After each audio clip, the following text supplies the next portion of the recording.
स्थिति में आज हम आगे देखेंगे 1C4 के बाद। तो कुछ सूत्रों को यहाँ पर पहले बता दें। तो योग सूत्र के रूप में है, योग सूत्र बोला जाता है, ये यहाँ लिखेंगे, साइन A प्लस बी बराबर sign A cos B plus cos A sine B. फिर इसी में दूसरा हम लिखते हैं कॉस ए धन बी, तो ये होता है cos A cos B minus sine A sine B. और तीसरा है टेन ए प्लस बी बराबर tan A plus tan B upon 1 minus tan A tan. इसको योग सूत्र के नाम से जानते हैं। नाम महत्वपूर्ण नहीं है, फार्मूला अपने लिए प्रश्न बनाने के लिए इंपॉर्टेंट है। फिर व्यवकलन सूत्र, अंतर सूत्र कहते हैं। तो अंतर सूत्र में पहला है साइन ए, तो देखिए योग था तो योग सूत्र कहलाया, अंतर है तो अंतर सूत्र कहलाया। तो ये कैसा आएगा, sign A cos B minus cos A sine B हो जाता है। फिर कॉस में जब लिखते हैं तो कॉस ए ऋण बी, तो केवल जब ए प्लस बी था तो यहाँ माइनस आया था। अब आपको ध्यान रखना है माइनस वाला सूत्र होगा फिर बीच में प्लस लेना है, cos A cos B plus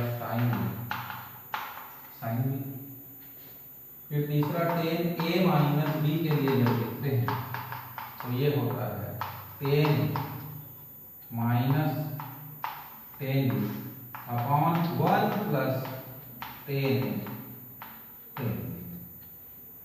तो ये 6 महत्वपूर्ण सूत्र जिसमें हम योग सूत्र भी देख रहे हैं और अंतर सूत्र भी देख रहे हैं।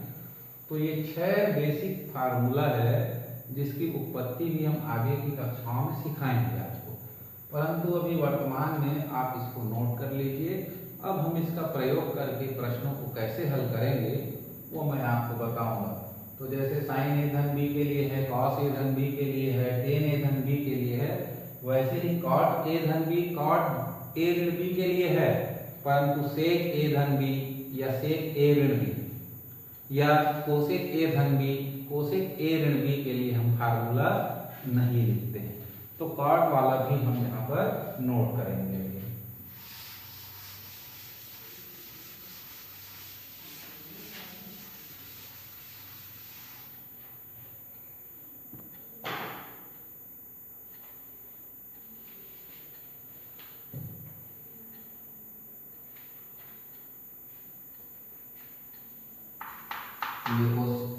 Formula number 7, cot A plus B बराबर होता है cot of A cot of B minus 1 cot A plus cot B.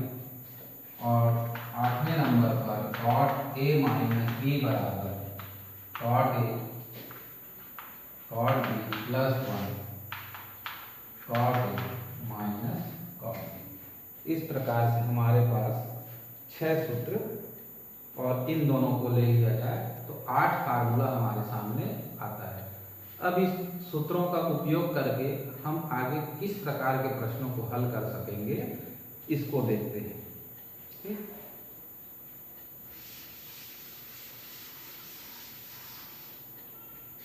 तो हमारे पास है, सिद्ध कीजिए कि साइन ए धन बी गुणित साइन ए ऋण बी बराबर, तो हम प्रूव दैट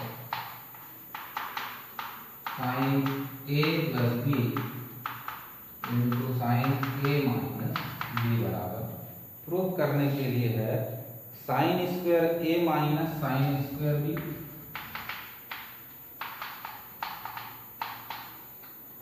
या cos square B minus cos square A. ये हमको प्रूव करने के लिए यहाँ पर कहा जा रहा है। ठीक, लेफ्ट हैंड साइड लेंगे, राइट हैंड साइड लाएंगे, क्वेश्चन नोट कर लीजिए।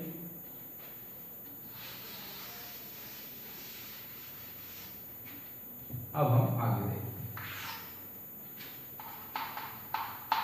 हैं LHS लेने पर। तो देखिए साइन ए प्लस बी, अभी हमने योग सूत्र लिखा था, क्या था, sign A cos B plus cos A sine B, ये हुआ साइन ए धन बी का मान। फिर साइन ए ऋण बी के लिए क्या लिखे थे वो लिखिए, तो sign A cos B minus cos A sine B. अभी पीछे फार्मूला लिखा था इसका, दोनों का वैल्यू रख दें। अब देखिए साइन ए कॉस बी, यहाँ भी है साइन ए कॉस बी, प्लस यहाँ minus cos A sine B, cos A sine B. तो अपने पास फार्मूला है ए प्लस बी, दूसरे ब्रैकेट में ए माइनस बी हो, तो क्या लिखते हैं, ए का स्क्वायर माइनस बी का स्क्वायर। तो ए की जगह ये दोनों है, तो ये हो जाएगा sine square A cos square B minus B का स्क्वायर, तो बी की जगह पर क्या है, कॉस ए साइन बी, तो cos square A sine square B. अब जो सिद्ध करना था उसमें क्या था, sine square A minus sine square B था, या cos square B minus cos square A है। तो हम किसको पहले प्रूव करें, साइन वाले को करें कि कॉस वाले को, तो चलिए साइन वाले को पहले करते हैं।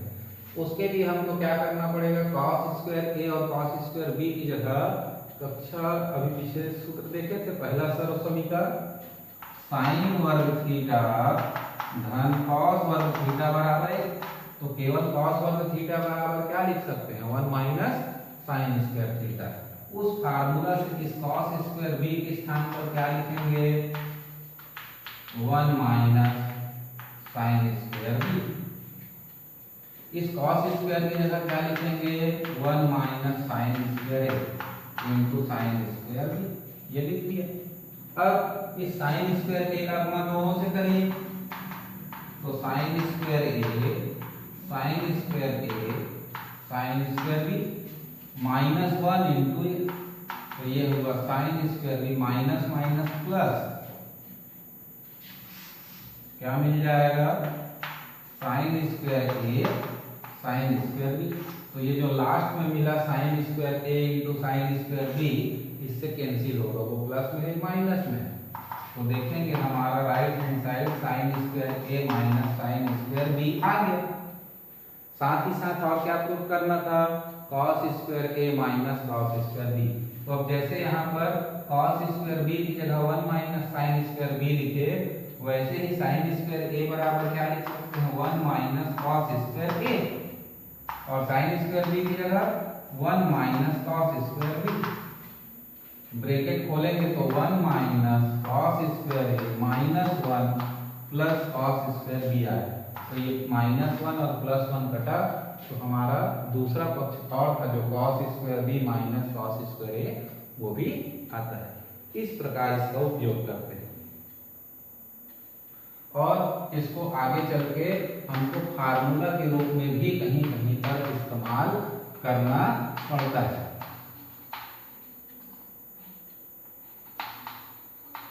तो ये हमारा प्रूफ हो गया कि साइन ए धन बी गुणित साइन ए ऋण बी बराबर sine square A minus sine square B, या cos square B minus cos square A.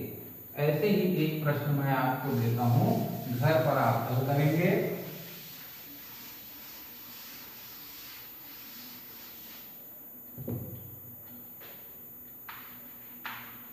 Cos A धन बी गुणित कॉस ए ऋण बी बराबर हमको प्रूव करना है cos square A minus sine square B, या फिर आपको प्रूव करना है cos square B minus sine square A. ठीक, तो इसको हल करने का घर पर प्रयास करिए।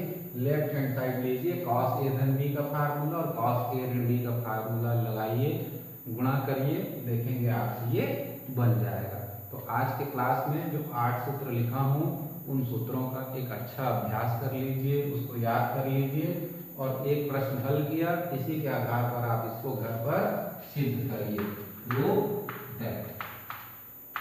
फिर नेक्स्ट क्लास में हम इसके और आगे के प्रश्नों को लेंगे।